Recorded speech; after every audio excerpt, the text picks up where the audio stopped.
katunu ritam walya manu kang aisin ay layagwal tine kalay kapang heilabe kauzel do kanu minthang be mo yan terturin thang korbaya milotire tuang ten kwanu leza jaka lupa zeta lamang kalau lelekan tay ko kwisum tualan kay katunu don niyong velo isul nule him thale may mo kan run moy tu runin sumtwa amoy raye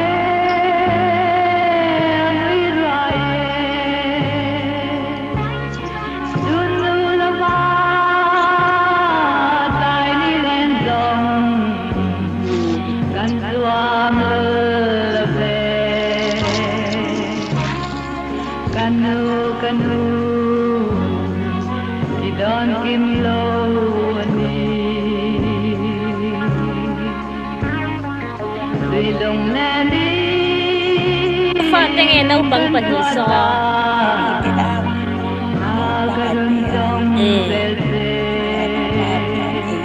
Ồ. Gặp hào thế lâu Itan hati Gặp hal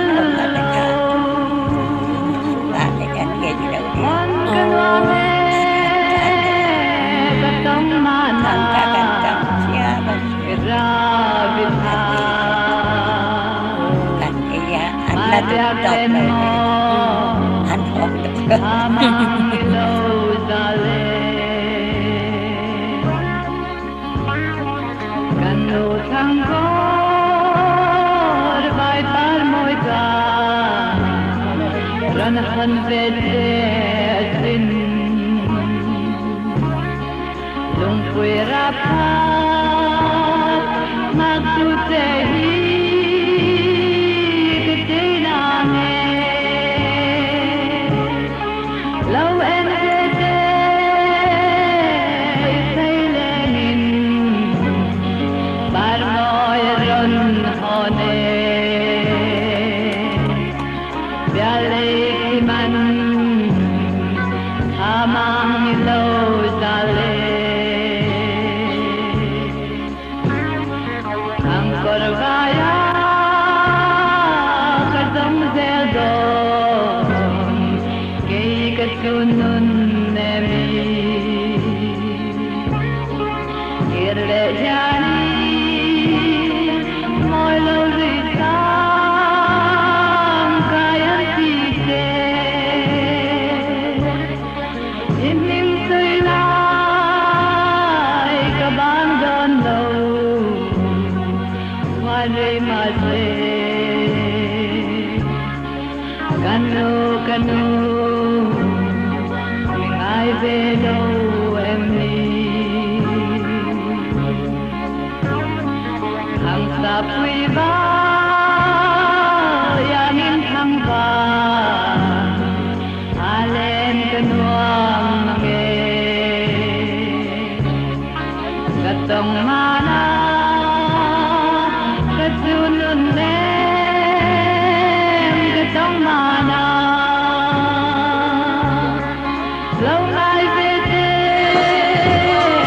Anh tuy rê điao Lâu nay về thế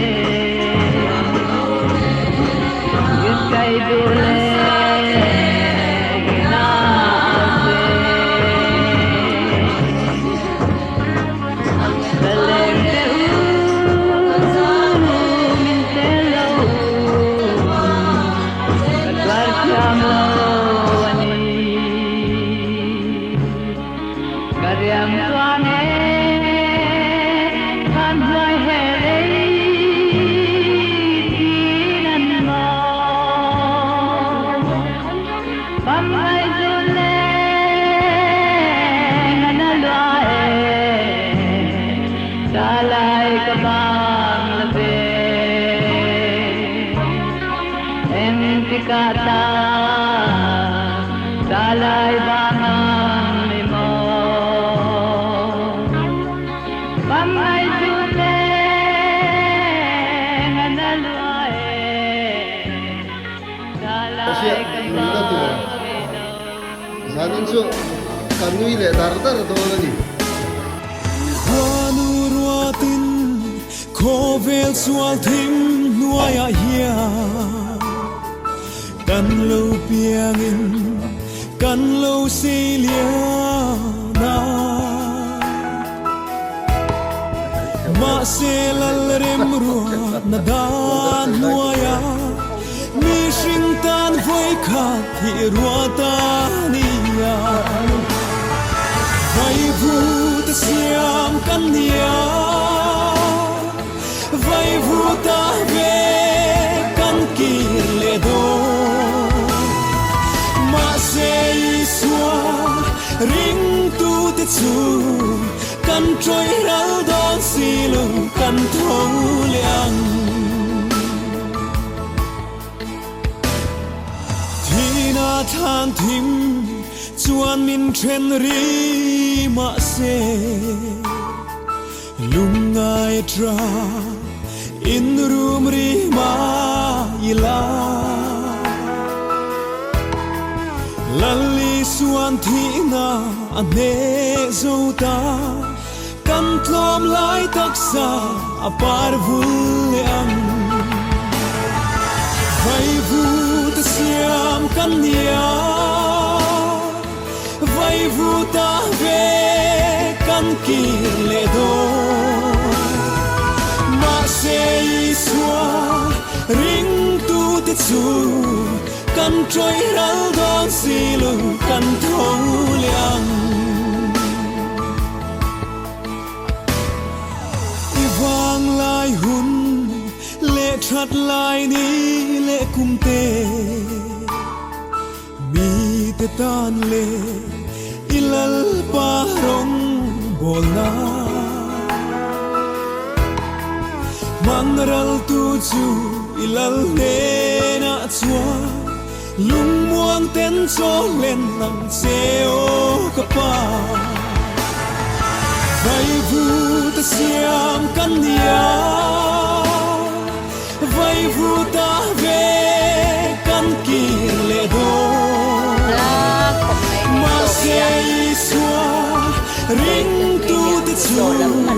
kan troi ral don silung kan thong liang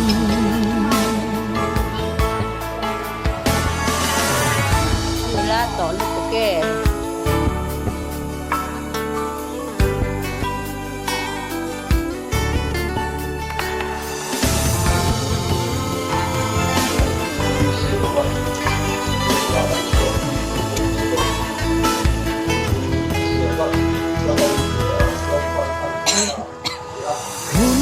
kumte